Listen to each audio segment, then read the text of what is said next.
பரலோகத்தில் இருக்கிற பிதாவே, உம் நாமம் ஆசீர்வதிக்கப்படுவதாக. இந்த நாளே கொடுத்ததுக்காக நன்றி பிதாவே. கூடி வந்தவங்களை ஆசீர்வதிங்க பிதாவே. உணவு உடுப்பத்தார பிதாவே. நீங்களும் பரிசுத்தமாக இருக்கிறீங்க பிதாவே. நாங்களும் பரிசுத்தமாக இருக்க உதவி செய்யும் பிதாவே. இயேசுவின் நாமத்தினால் கேட்க ஆமீன்.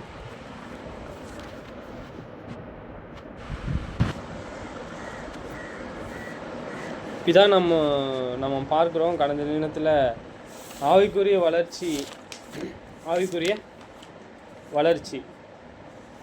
வளர்ச்சியில் நம்ம என்னென்ன பார்த்துருக்கோம், என்னென்ன பார்க்குறோம் அப்படின்னா, நம் தேவனானவர் சொல்கிறாரு, நம்ம ஒவ்வொரு குணாதிசயத்தையும் குறித்து நம் இருதயம் சீர்படுவதற்கு ஏதுவாக நம் தேவனானவர் அதை சத்தியத்தை காண்பிக்கிறார். அந்த சத்தியமானது சொல்லுது, இப்போ நான் எப்படி இருக்கிறேனோ அந்த சத்தியம் சொல்லுது, நான் தவறாக இருந்தேன்னா அந்த சத்தியம் என்ன சொல்லுது, நான் தவறாக இருக்கேன். நான் என்ன செய்யணும்? சரி, நான் தவறாக இருக்கிறேன் அப்படின்னு அந்த சத்தியம் சொல்லும்பொழுது அதை என்னை மாற்றிக்கொள்ள வேண்டியது இருக்குது.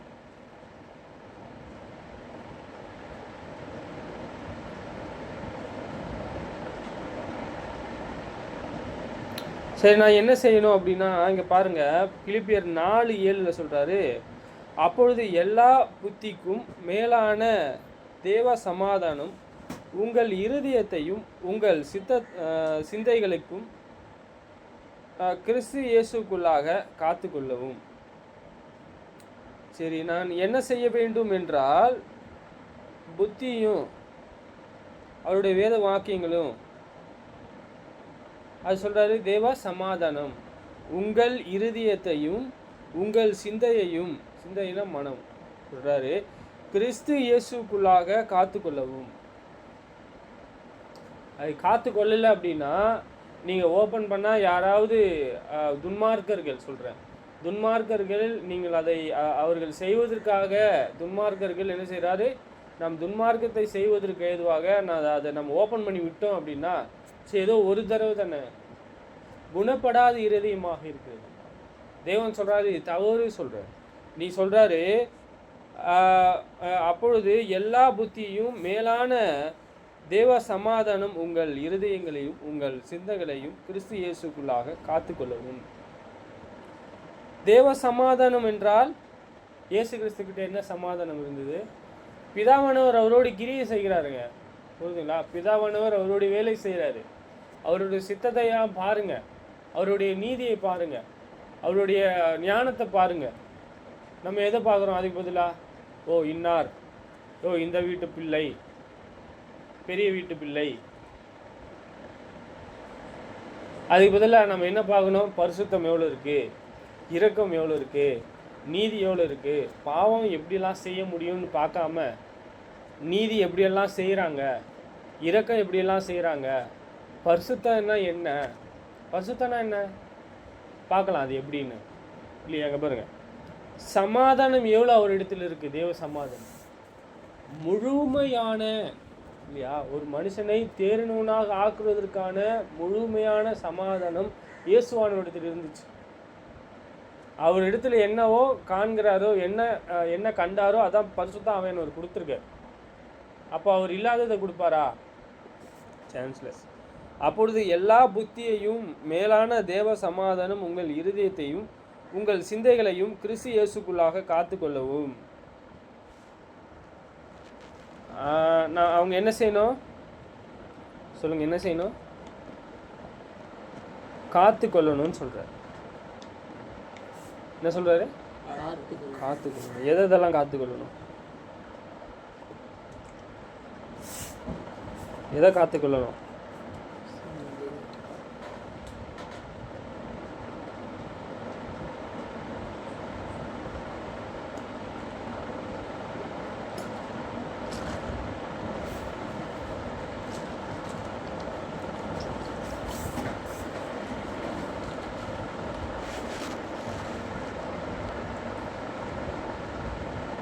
ஒரே நிமிஷம்.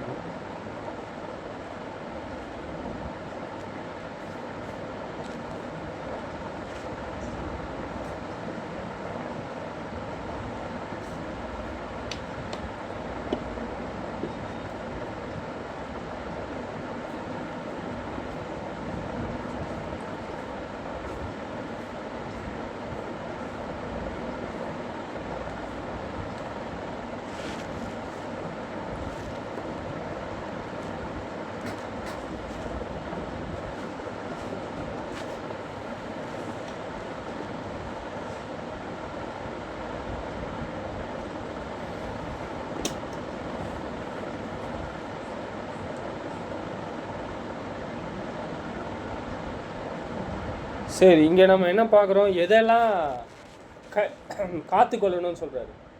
நல்ல இருதயம் பார்த்தோம். அந்த இருதயம் எப்படி வரும்?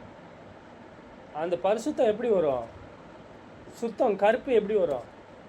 தயவு எப்படி வரும்? எல்லாம் வராது, சாதாரணமாக வராது. பாருங்கள், அதற்கு அவர், நீ என்னை நல்லவன் என்று சொல்வானேன், தேவன் ஒருவரை தவிர நல்லவன் ஒருவரும் இல்லையே, நீ ஜீவனிலே பிரவேசிக்க விரும்பினால் கற்பனைகளை கைக்கொள் என்றார்.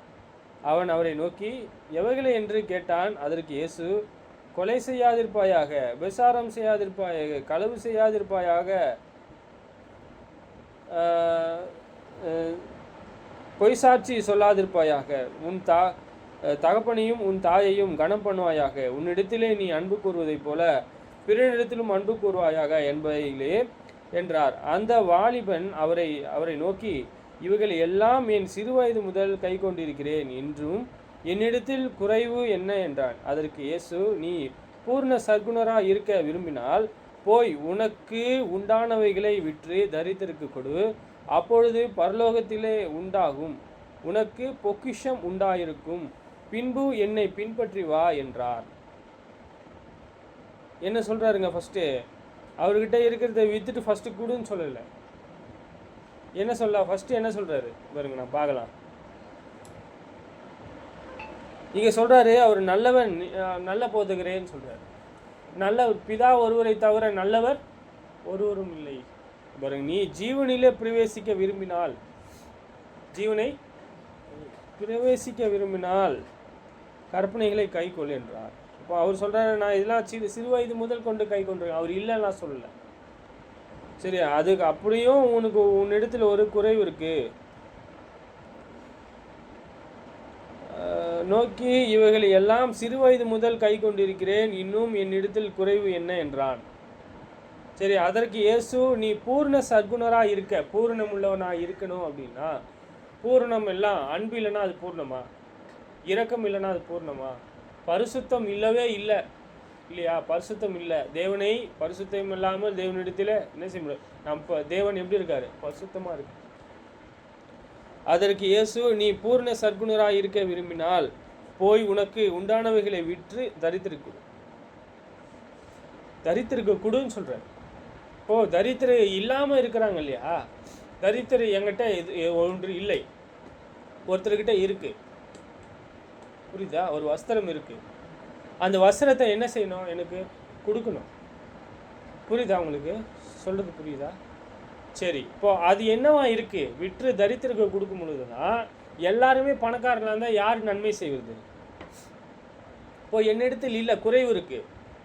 ஆவிக்குரிய வகையில் குறைவு சொல்லலை, பூமிக்குரிய தேவை குறைவு இருக்கு. நீங்கள் என்ன செய்யணும்?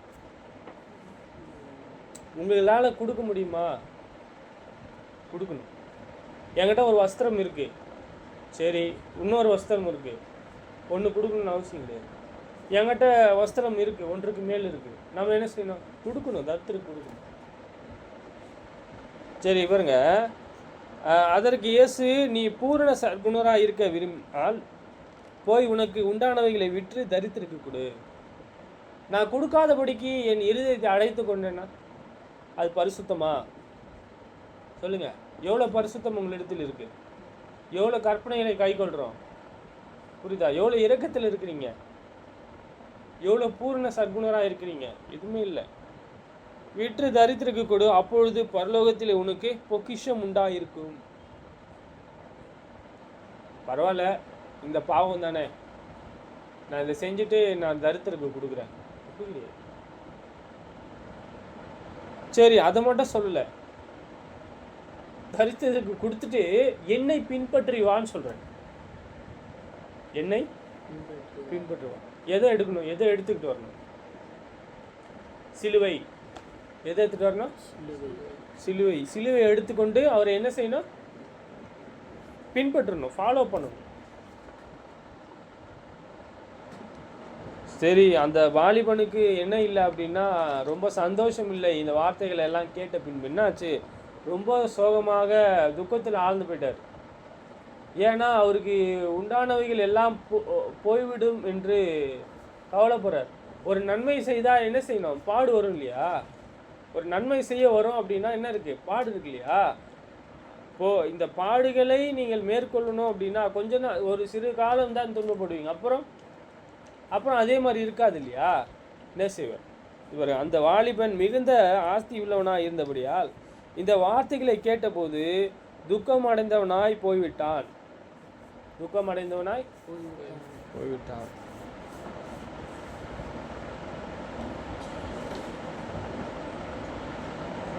சரி, பரலோக ராஜ்யத்தில் பிரவேசிப்பது யாரு அரிது சொல்றாரு.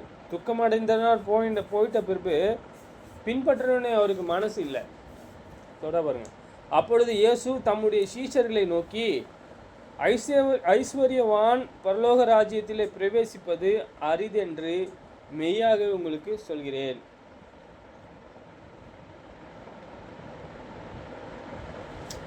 ஒட்டகம் ஊசி காதுக்குள்ள போமா?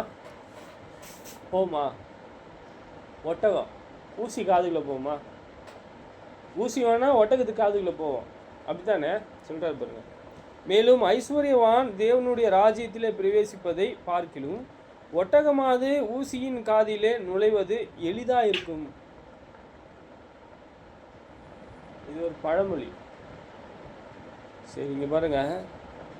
ஒட்டகமானது ஊசியின் காதில் எப்படிங்க நுழையும்? ஒட்டகம் ஊசி சின்னதாக இருக்கு, அது எப்படி ஒட்டகம் உள்ள நுழையுமா?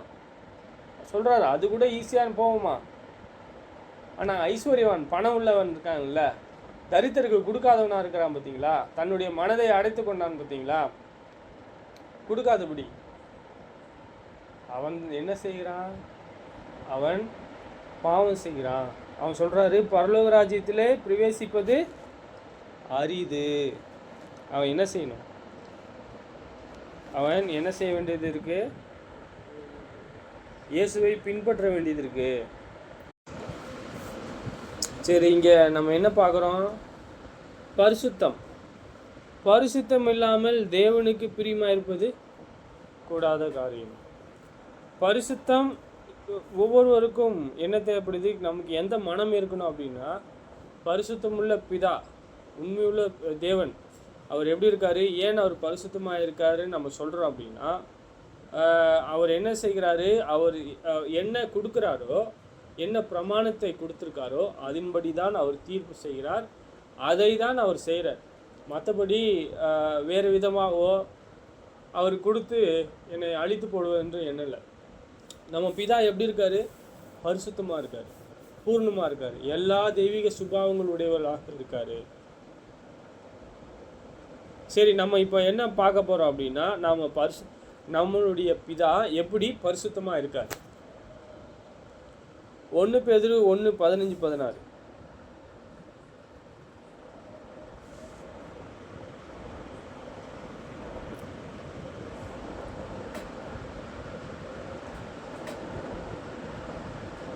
சரி, உங்கள் அழைத்தவர் பரிசுத்தராய் இருக்கிறது போல நீங்களும் உங்கள் நடக்கைகள் எல்லாவற்றிலும் பரிசுத்தமாயிருங்கள்.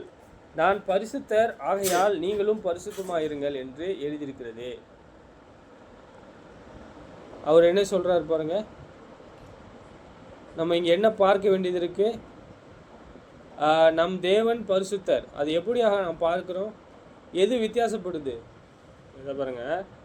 உங்கள் அழைத்தவர் பரிசுத்தராக இருக்கிறது போல நீங்களும் உங்கள் நடக்கைகளிலே பரிசுத்தமாயிருங்கள்.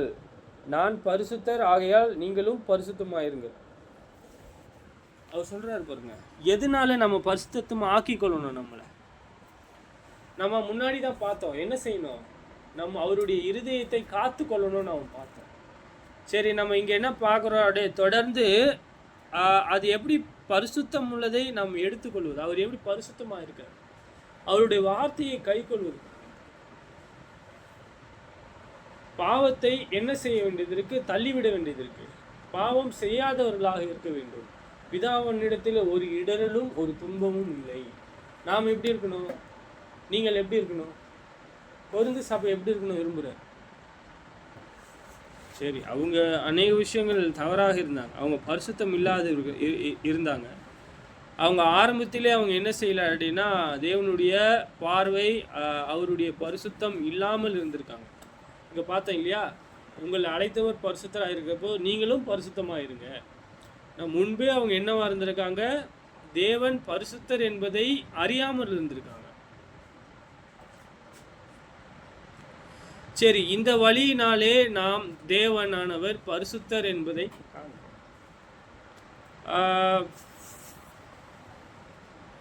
நம் தேவனானவர் பரிசுத்தமும் உள்ள தேவனாக இருக்கிறார். சரி, நம்மளுடைய இருதயத்தில் என்ன வகையான காரியங்களை வைக்கணும்? அவருடைய இருதயத்தில் எப்படிப்பட்ட காரியங்கள் இருப்பதை நம்ம எடுத்துக்கொள்ளணும். புரியுதா நான் சொல்றது? ரெண்டுத்துக்கும் வித்தியாசம் தெரியுதா? நம்ம இருதயத்தில் அவருடைய பரிசுத்தத்தை நம்ம எடுத்து நம்மளுடைய இருதயத்தில் வைக்க வேண்டும் என்றால் என்ன வைக்கணும்? எது வைக்கணும்? எது உகந்தது சொல்லுங்களேன்.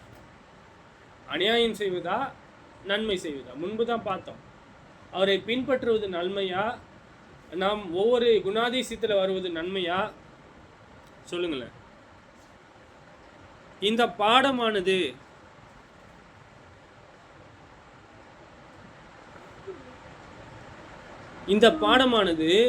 நாம் எப்படி பரிசுத்தமுள்ளவர்களாக இருக்க வேண்டும் என்கிறதை படிக்க போகிறோம், அதில் வளர போகிறோம், அதை கற்றுக்கொள்ள போகிறோம். புரியுதுங்களா? அதுக்காக தான் இந்த பாடமானது வடிவுபடுத்தப்பட்டிருக்கிறது. சரி, இங்கே ஒரு சிறிது நேரம் நாம் அவர் பரிசுத்தராக இருக்கிறார் என்பதை குறித்து பார்க்க போகிறோம். அவர் எப்படி பரிசுத்தமாக இருக்கிறாரு, அவருடைய பார்வையில் பரிசுத்தம் என்றால் என்ன? சகோதரர்களே, நீங்கள் பாருங்க, இப்போ சுத்தம் பரிசுத்தம் வித்தியாசப்பட்டது.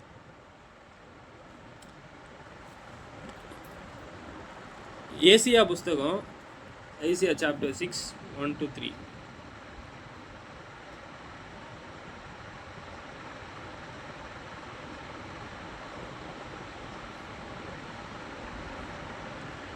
உசியா ராஜா மரணமடைந்த வருஷத்தில் ஆண்டவர் உயரமும் உன்னதமுமான சிங்காசனத்தின் மேலே வீற்றிருக்க கண்டேன். அவருடைய வஸ்திரங்கள் எல்லாம் தேவாலயம் நிறைந்திருந்தது. சேராபீன்கள் அவருக்கு மேலாக நின்றார்கள். அவர்களில் ஒவ்வொருவனுக்கும் அவ்வேறு சட்டைகள் இருந்தன. அவனவன் 2 செட்டைகளிலே தன் முகத்தை மூடி, 2 செட்டைகளிலே தன் கால்களை மூடி, 2 செட்டைகளிலே பறந்து ஒருவருக்கு ஒருவர் நோக்கி, சேனைகளின் கர்த்தர் பரிசுத்தர் பரிசுத்தர், பூமி அனைத்தும் அவருடைய மகிமையினால் நிறைந்திருக்கிறது என்று கூப்பிட்டு சொன்னார்கள். கூப்பிடுகையின் சத்தத்தால் வாசல்களின் நிலைகள் அசைந்தது. ஆலயம் புகையினாலே நிறைந்தது. அப்பொழுது நான், ஐயோ அதமானேன், நான் அசுத்த உதடுகள் உள்ள மனுஷன், அசுத்த உதடுகளில் உள்ள ஜனங்களின் நடுவிலே வாசமாயிருக்கிறவன், சேனைகளின் கர்த்தராகிய ராஜாவே, என் கண்களை கட்டாத என்றான். அப்பொழுது சேராபீன்களிலே ஒருவன் பலிபீடத்திலிருந்து தன் கைகளிலே பிடித்த குரட்டையில் ஒரு நெருப்பு தணலை எடுத்து என்னிடத்திலே பறந்து வந்தது.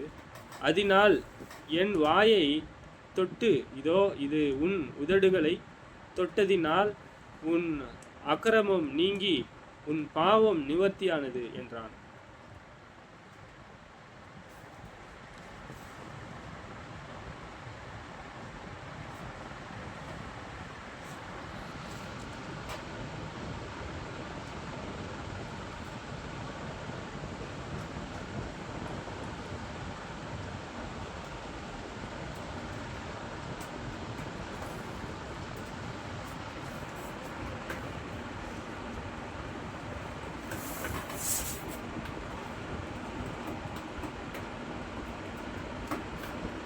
சரி, இங்கே நம்ம என்ன பார்க்குறோன்னா, நாம் என்ன அறிகிறோம்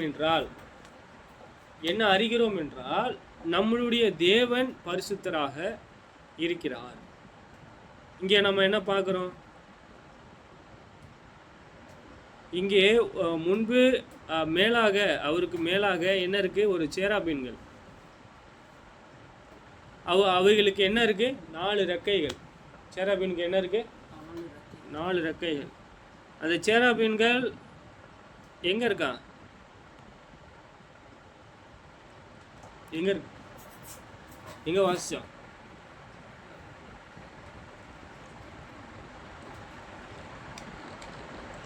சேராபீன்கள் அவனுக்கு மேலாக நின்றார்கள். எங்க நின்றாங்க? மேலாக. அவைகளிலே ஒவ்வொருவனுக்கும் அவ்வேறு செட்டைகள் இருந்தன. அவன் 2 செட்டைகளிலே தன்னை முகத்தை மூடி, 2 செட்டைகளிலே தன்னை கால்களை மூடி, 2 செட்டைகளிலே பறந்து ஒருவருக்கொருவர் நோக்கி, சேனையின் கர்த்தர் பரிசுத்தர், பரிசுத்தர், பரிசுத்தர், பூமி அனைத்தும் அவருடைய மகிமையிலே நிறைந்திருக்கிறது என்று கூப்பிட்டு சொன்னார்கள். என்ன சொன்னாங்களா? அந்த அந்த பூமி அனைத்தும் என்னவாக இருக்க? அவருடைய மகிமையினாலே நிரப்பப்பட்டிருக்கு. மகிமைனா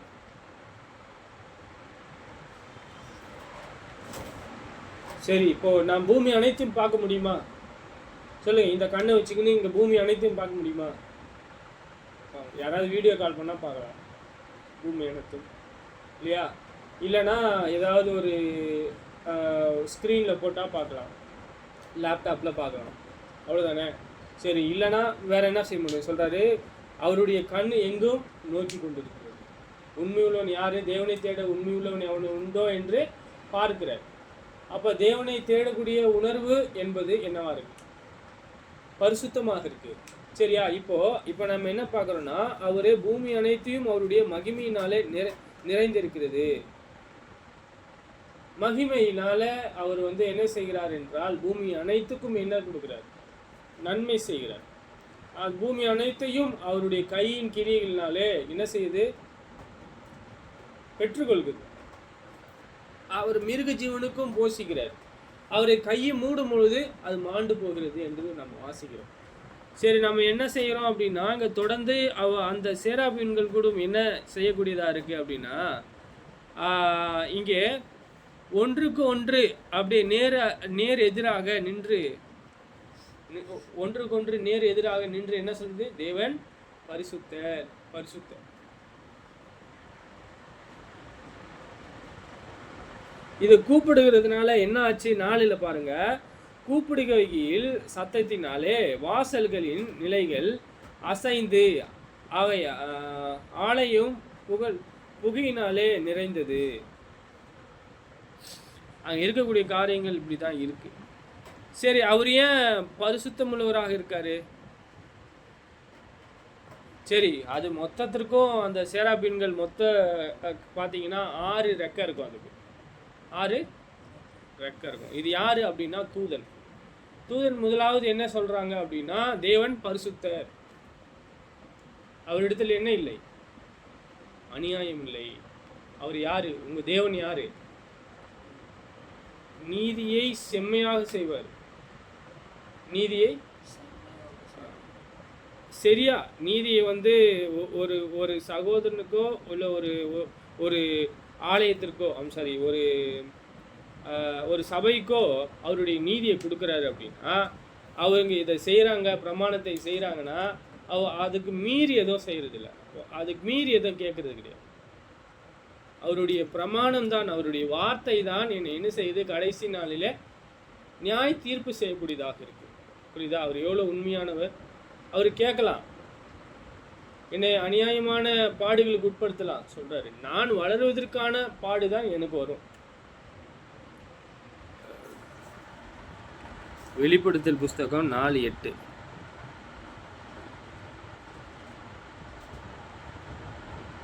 அந்த 4 ஜீவன்களும் ஒவ்வொன்று அவ்வேறு சிறகுகளும் உள்ளதும் சுற்றிலும் உள்ளும் கண்களினால் நிறைந்திருக்கிறதுமாயிருந்தன. அவைகள் இருந்தவரும் இருக்கிறவரும் வருகிறவரும் ஆகிய சர்வ வல்லமை உள்ள தேவனாகிய கர்த்தர் பரிசுத்தர், பரிசுத்தர் என்று இரவும் பகலும் ஓயாமல் சொல்லிக் கொண்டிருந்தன.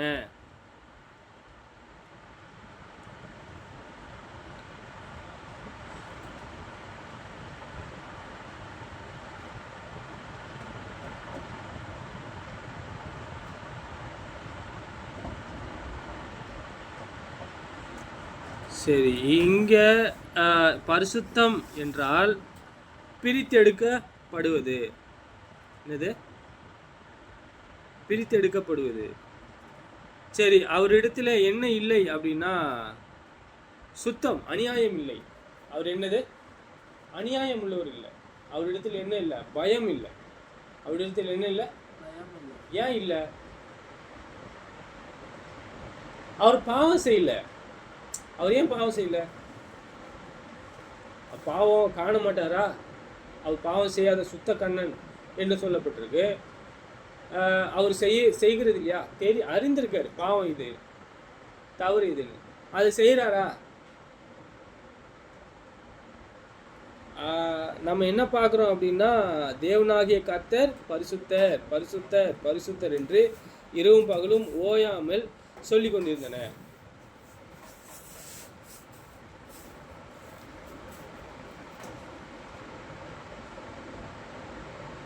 இங்கே அதே தான் நம்ம பார்க்குறோம். வெளிப்படுத்தல் 4:9 மேலும் சிங்காசனத்தின் மேலே வீற்றிருந்த சதாகாலமும் உயிரோடு இருக்கிறவருக்கு அந்த ஜீவன்கள் மகிமையும் கனத்தையும் சோத்திரத்தையும் சொல்லி செலுத்தும் போது. சரி, இங்கே நம்ம என்ன பார்க்குறோன்னா, இங்கே தேவனுடைய ஊழியக்காரன் என்ன செய்கிறதில்லை? இரவும் பகலும் என்ன செய்கிறதில்லை? இரவும் பகலும் என்ன செய்கிறதில்லை? ஓய்வு எடுக்கிறது கிடையாது. என்ன செய்கிறாங்க? தேவனை துதிக்கிறாங்க. தேவனை துதிக்கிறது என்னவா இருக்கு? பரிசுத்தம். புரியுதா? நம்ம என்ன செய்ய வேண்டியது இருக்கு? தேவனை எப்படி நாம் காண வேண்டும்? இந்த நாளிலே தேவனை எப்படி நாம் காண வேண்டும்? அவர் பரிசுத்தம் உள்ளவர் சொல்றாரு. இந்த சேராபீன்கள் என்ன செய்யுது? அவருடைய ஊழியக்காரன் நாம் என்ன செய்யணும்? அவரை புகழ வேண்டும், அவரை சோத்திரிக்கணும். புரியுங்களா? தாவீதை நீங்க பார்த்தீங்கன்னா, அவர் தேவனானவர். அவருக்கு தேவன் செய்த செயல்களை எல்லாவற்றுக்கும் நன்றி உள்ளவராக இருந்தார். அவர் என்ன நன்மை செய்தாரோ அதுக்கு உண்மையானவராக இருந்தார். இன்னும் நன்மை செய்கிறா அதுக்கு உண்மையாக இருக்கார். நாம் எப்படி இருக்கணும்? அந்த உண்மையில் இருக்கணும். நாமும் பிரமாணத்தை செய்ய வேண்டியது இருக்கணும். நாமும் இரவும் பகலும் என்னவா இருக்கணும்? தேவனை துதிக்கக்கூடியவர்களாக இருக்கணும். சரி, இங்கே பிரமாணம் ஒன்றை நாம் செய்யும் பொழுது தான், அவர் கொடுத்த பிரமாணத்தை செய்யும் பொழுது தான் உண்மையை நாம் பார்த்துருக்கோம். சரி, இப்போ பழைய ஏற்பாட்டில் கூட வித்தியாசமாக இருந்துச்சா?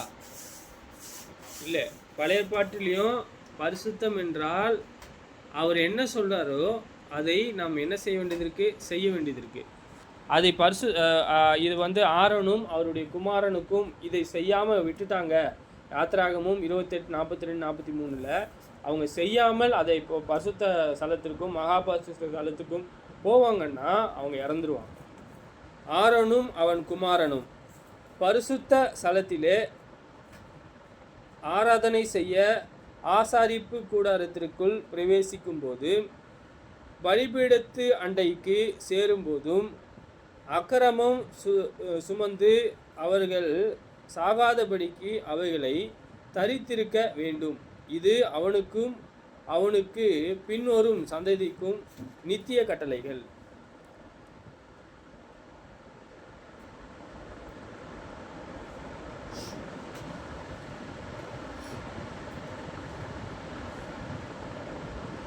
சரி, எது நீதி, எது இரக்கம், எது பரிசுத்தம்? அவர் என்ன சொல்கிறாரோ, அவர் என்ன பிரமாணத்தை கொடுத்துருக்காரோ அதை செய்யும். ஆரோனுக்கு என்ன கட்டளை கொடுத்தாரு? ஆரோனும் அவன் குமாரனும் பரிசுத்த ஸ்தலத்திலே ஆராதனை செய்ய ஆசாரிப்பு கூடாரத்திற்குள் பிரவேசிக்கும் போதும் பலிபீட அண்டைக்கு சேரும் போதும் அக்கிரமம் சுமந்து அவைகள் சாகாதபடிக்கு அவைகளை தரித்து கொள்ள வேண்டும். என்னதா? அவர் இப்படி தான் அந்த உடையை கொடுத்துருக்காரு. அந்த அவருடைய பிரமாணத்தின்படி அந்த உடையை அவங்க தரித்து கொள்ளணும். அது என்னன்னு பார்க்கலாம். அவர்களுடைய நிர்வாணத்தை மூடும்படிக்கு இடுப்பு தொடங்கி முழங்கால் மட்டும் உடுத்த சணல் சல்லாக்களையும் உண்டு பண்ணுவாயாக. என்ன சொல்றாரு அவரு? சரி, அவர் இடுப்பு மட்டும் அதை என்ன செய்ய வேண்டுமா?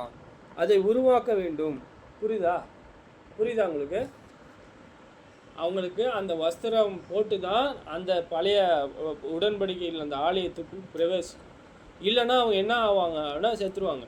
அவர் என்ன சொல்கிறாரோ அதை கை கொண்டு நடந்தால்தான் பரிசுத்தம்.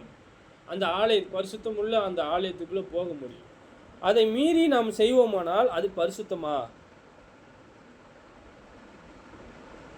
இல்லைன்னு பார்க்குறோம். அது என்னது? பரிசுத்தம் இல்லை. எது பரிசுத்தம்? அவர் ஒவ்வொரு வார்த்தையும் சொல்லுவார். இந்த நாளில் இந்த வேலையில் இப்படி தான் இருக்கும்.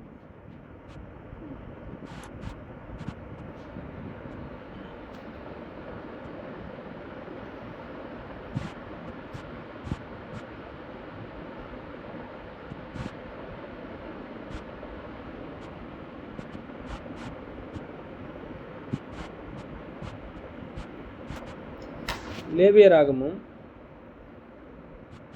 22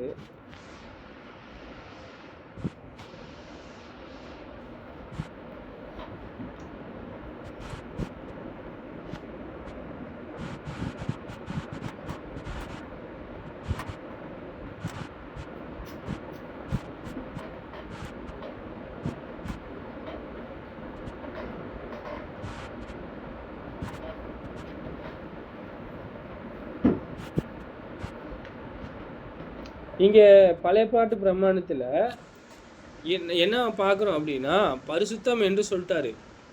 அப்போது அந்த பரிசுத்தம்னா எது பரிசுத்தம் அப்படின்னா, அவர் எந்த கட்டளையே எந்த மிருகத்தை சாப்பிட சொல்கிறார். வீரி குழம்புனா தெரியும் இல்லையா உங்களுக்கு? 2 கால் 2 குழம்பு இருக்கும், அது சாப்பிடணும். விரி குழம்பு இல்லாத சாப்பிடக்கூடாது. நிறைய சொல்கிறாரு. தீட்டுப்படுகிற யாதொரு ஒரு ரூபமும் பிராணியாகிலும் தீட்டுள்ள மனிதனாகிலும் தொட்டாலும் சாயங்காலம் மட்டும் தீட்டுப்பட்டு இருப்பான். அவன் ஜனத்தில் ஸ்நானகம் பண்ணும் வரைக்கும் பரிசுத்தமானவர்களிலே புசிக்கலாகாது. பரிசுத்தம் உள்ளவைகளை என்ன செய்யக்கூடாது? தேவனுக்காக பிரித்தெடுக்கப்பட்டவைகளை சரி, அந்த சாயங்காலம் மட்டும் வரையும் ஸ்நானம் பண்ணுற வரையுமே சரி, அவன் என்ன செய்யக்கூடாதா? தொட்டுட்டா, பரிசுத்தம் இல்லாததை தொட்டுட்டா, தேவனுக்கு கட்டளை இல்லாததை தொட்டுட்டா என்ன செய்யணும்? அவன் அதுக்கு என்ன செய்யணும் அப்படின்னும் சொல்கிறார். அவன் என்ன செய்யணும்? சரி, எது பரிசுத்தமோ அது செய்ய வேண்டியது இருக்குது. ஒவ்வொரு விஷயத்தையும் பழைய பாட்டு பிரமாணத்தில் அது செய்ய வேண்டியது இருக்குது. ஆசாரியன் தான் அவங்க என்ன செய்யணும், எது சாப்பிடணும், அந்த அந்த அந்த சபையானது எது நன்மை, எது பரிசுத்தம், எது சுத்தம் இல்லாதது யார் சொல்லுவா?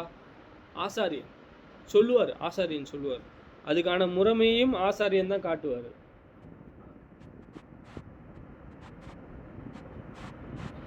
லேவியராகமம் 22:9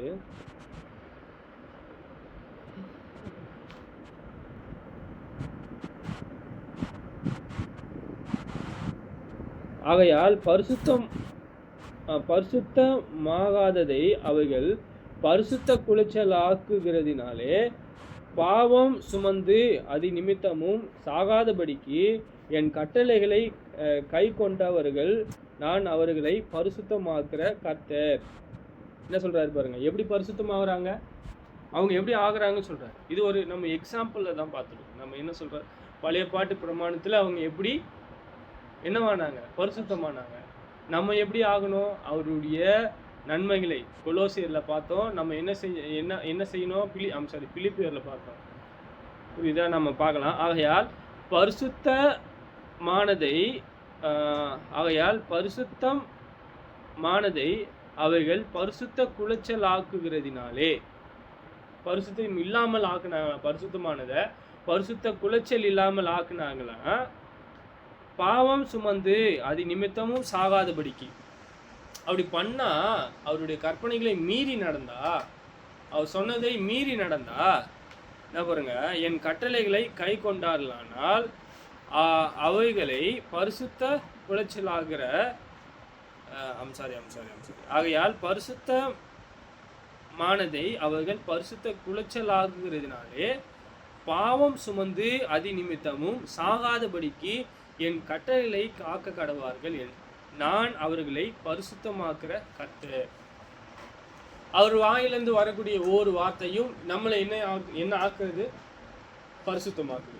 அவங்களை என்ன ஆக்குது? பரிசுத்தமாக்குது. பிலிப்பியர் புஸ்தகம்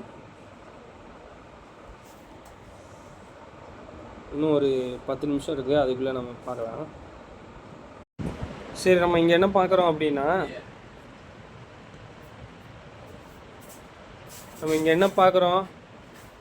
பரிசுத்தம் என்று சொல்லும் பொழுது அந்த ஆசாரியர்களும் சரி, பழைய ஏற்பாட்டு பிரமாணத்திலையும் சரி, அவங்க அவருடைய பிரமாணத்தை கை கொள்ளணும். நம்ம பரிசுத்தம் ஆக்கப்படணும் அப்படின்னா நம்ம பிலிப்பியர் புஸ்தகத்தில் பார்த்தோம், எல்லா புத்தியும் மேலான தேவ சமாதானம் உங்கள் இருதயத்திலும் உங்கள் சித்தத்தையும் கிறிஸ்து இயேசுக்குள்ளாக காத்துக்கொள்ளவும். இதுதான் நம்ம பார்க்குறோம். அவருடைய எல்லா நன்மைகளையும் சரி என்ன பார்த்தோம்? நம்ம இருதயத்தில் அவருடைய சித்தத்தை நம்ம காத்துக்கொள்ளணும். இதெல்லாம் எதற்கு ஏதுவாக இருக்குது? தேவன் நமக்கு என்ன கொடுக்கறதற்கு ஏதுவாக இருக்குது? நாம் தேவனானவர் நமக்கு நன்மையை கொடுப்பதற்கும், புரியுதுங்களா, அதை நாம் பரிசுத்தமாக நம்ம ஆக்கிக்கொள்வதற்கு ஏதுவாக இருக்கு. நம்மளை நம்ம என்ன செய்கிறோம்? பரிசுத்தமாக ஆக்கிக்கொள்கிறோம். 1 பேதுரு 15:16 வாசிச்சிருக்கோம். உங்கள் அழைத்தவர் பரிசுத்தராக இருக்கிறது போல நீங்களும் உங்கள் நடக்கைகளை எல்லாவற்றையும் பரிசுத்தமாயிருங்கள். நான் பரிசுத்தர் ஆகையால் நீங்களும் பரிசுத்தமாயிருங்கள் என்று எழுதியிருக்கிறது. லேவியராகும் புஸ்தகம் 11:44, லேவியராகும் புஸ்தகம் 11:45, இதெல்லாம் எழுதியிருக்கு. அவங்க பரிசுத்தராக இருக்காங்க, நாமளும் பரிசுத்தராக இருக்கணும் இல்லையா? அவங்க அழைத்தவர் பரிசுத்தராக இருக்கிறாரு அப்படின்னு சொல்லிட்டு 1 பேதுரு 15:16 சொல்கிறாங்க. இதெல்லாம் எதற்கு? இந்த பரிசுத்தெல்லாம் எங்கே நடக்கிறது அப்படின்னா, இதெல்லாம் நம்ம நடக்கைகள் எதற்கு ஏதுவாக இருக்குது, எதற்கு சம்மந்தப்பட்டதாக இருக்குது அப்படின்னா, நாம் செய்யணும், நீதியை செய்யணும், புரியுதுங்களா? அவருடைய வார்த்தையை கை கொள்ளணும், செய்யணும், வேலை கிரியை, அன்பு செய்யணும், இரக்கம் கொடுக்கணும், காண்பிக்கணும், செய்யணும். இங்கே என்ன பார்த்தோம்? காத்து கொள்வது, அதையும் நாம் செய்யணும். புரியுதுங்களா?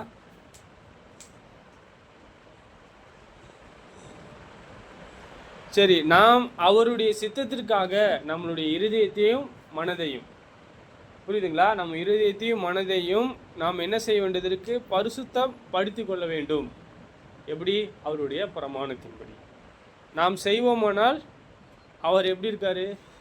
பரிசுத்தமாக இருக்கிறது போல நாமும் பரிசுத்தமுள்ளவர்களாக இருப்போம். அந்த பரிசுத்தத்தை நாம் மீறி நடந்தனா ஈஸியாக இருக்கலாம், ஈஸியாக நடக்கலாம். புரியுதுங்களா? ஆவிக்குரிய வளர்ச்சியில் நாம் பொறுமையாக வளர முடியும். காலத்தை பார்த்தா என்னவா இருக்கணும்? நான் ஆசிரியனாக இருக்கிறேன், என்னவா இருக்கணும்? காலத்தை பார்த்தா போதகராக இருக்கணும். நீங்கள் எப்படி இருக்க? உங்கள் கிரியைகள் உங்களுக்கு தெரியும். சரி, நீங்கள் எப்படிப்பட்ட இருதயம் உள்ளவர்களாக இருக்கிறீங்கன்னு உங்களுக்கு தெரியும். தேவனுடைய பிரமாணத்தை எவ்வளோ கை கொள்றீங்கன்னு தெரியும். நீதி இல்லாத அக்கிரம சிந்தை எவ்வளோ இருக்குன்னு உங்களுக்கு தெரியும். இதெல்லாம் நம்ம சொல்லலை, தேவனுடைய வார்த்தை தான் உங்களுக்கு குத்தக்கூடியதாக காட்டக்கூடியதாக இருக்கு. அந்த ஆசியாவில் உள்ள அந்த 7 சபைகளும் எப்படிப்பட்ட நன்மைகளும் தீமையும் உள்ளவர்களாக இருந்தாங்க. தேவனுடைய பரிசுத்தம் இல்லாதவர்களாக இருந்தாங்க. தேவனானவர் எப்படியாக அவங்களுக்கு பதில் அளித்தார் என்று நாம் பார்த்தோம். பழைய பாட்டு பிரமாணத்தில் அவர் தேவனை அறியாமல், சரி, அவங்க எப்படி இருந்தாங்க? தேவனிடத்தில் வராதவர்களாக இருந்தாங்க. நிறைய ராஜாக்கள் அவருக்கு விரோதமாக அந்த அவருடைய வார்த்தைகளை கை கொள்ளாமல், பரிசுத்தம் இல்லாமல் அழிந்து போனார்கள்.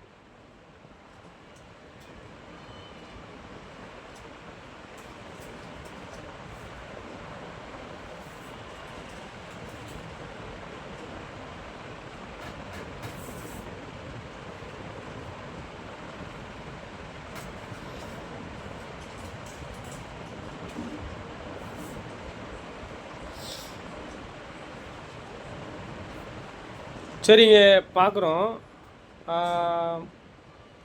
டைம் ஆயிடுச்சு. சரி, நாம் மீண்டுமாக நாளைக்கு பார்க்கலாம். ஜெபித்து தரும்படியாக ஜீவன் அவர்களை கேட்கிறோம். பரலோகத்தில் இருக்கிற எங்கள் பிதாவே, உங்கள் நாமம் ஆசீர்வதிப்பதாக. உங்கள் பிரமாணத்தை கை கொண்டு பசுத்தாய்க்கு கொள்ள உதவி செய்யும் பிதாவே. பிதாவே, உடுப்பு உணவு கொடுத்தது நன்றி பிதாவே. கூடி வந்த யாவரையும் ஆசீர்வதிங்க பிதாவே. சோதனையிலிருந்து ரட்சிங்க பிதாவே. ஞானத்தை கொடுங்க பிதாவே. உங்களை போல உங்கள் குமாரனை போல இருக்க ஆசீர்வதிங்க பிதாவே. இயேசு கிறிஸ்து நாம தான் கேட்கிறேன். நாமே ஜெபம் செய்வோம். பரலோகத்திலே வாசமாக இருக்கின்ற எங்கள் பிதாவே, இரக்கமுள்ள தேவனே, உங்களை துதிக்கின்றோம், சோதரிக்கின்றோம். உங்கள் தயவு ஒத்தாசையை நாங்கள் அறிந்து கொள்வதற்கு உதவி செய்வீராக. இரக்கமுள்ள தேவனே, உங்களை மகிமைப்படுத்துவதற்கு உதவி செய்வீராக. உங்கள் சித்தமானால் எங்களை பாதுகாத்து எங்களை வழிநடத்தும். பிதாவாகிய தேவனே, தொடர்ந்து எங்களை ஆசீர்வதியும். பிதாவே, நாங்கள் சோதனைகளிலும் கண்ணியிலும் நாங்கள் சிக்காதபடிக்கு பிதாவாகிய தேவன் தாமே எங்களை ஆசீர்வதியும். பிதாவே, எங்களுக்கு முழுவதுமாக எங்களை தீமையாக சித்தரிக்கிறவர்களுக்கு முன்பு எங்களை உயர்த்தும்படியாக அதிக ஞானமுள்ளவர்களாக நாங்கள் வளருவதற்கு உதவி செய்யும். கூடி வந்த யாவரையும் ஆசீர்வதியும். இந்த சுற்றி இருக்கக்கூடிய ஒவ்வொரு குடும்பத்தை ஆசீர்வதியும். பிதாவே, நாங்கள் உங்களை மகிமைப்படுத்த, நாங்கள் எங்களை பரிசுத்தப்படுத்திக் கொள்ள உதவி செய்வீராக. உங்கள் பிரமாணம் மிகப்பெரிய பிதாவே, எங்களுக்கு பாதுகாப்பும் கேடகமாக இருக்கிறது. தொடர்ந்து எங்களை ஆசீர்வதியும் பிதாவே. உங்களுடைய பரிசுத்த நாமத்தை நாங்கள் அறிந்து கொள்ள உதவி செய்வீராக. உங்களுடைய சித்தமானால் பிதாவாகிய தேவனே, நாங்கள் சர்வாயுத வர்க்கங்களை எடுத்துக்கொண்டு ஆவிக்குரியவைகளோடு நாங்கள் யுத்தம் செய்வதற்கு உதவி செய்யும். பிதாவாகிய தேவன் தாமே எங்களுக்கு விரோதமாக சாத்தானவன் எந்த கண்ணிகளை போட்டாலும் நாங்கள் அதை ஜெயிக்கிறதற்கு உதவி செய்வீராக. தொடர்ந்து இன்னும் எங்களை ஆசீர்வதியும். தொடர்ந்து கூடி வந்த யாவரும் அதிகமாக வளர்வதற்கு உதவி செய்யும். குமாரன் இயேசுவின் நாமத்தினாலே கேட்கின்றோம் பிதாவே. சோத்திரம்.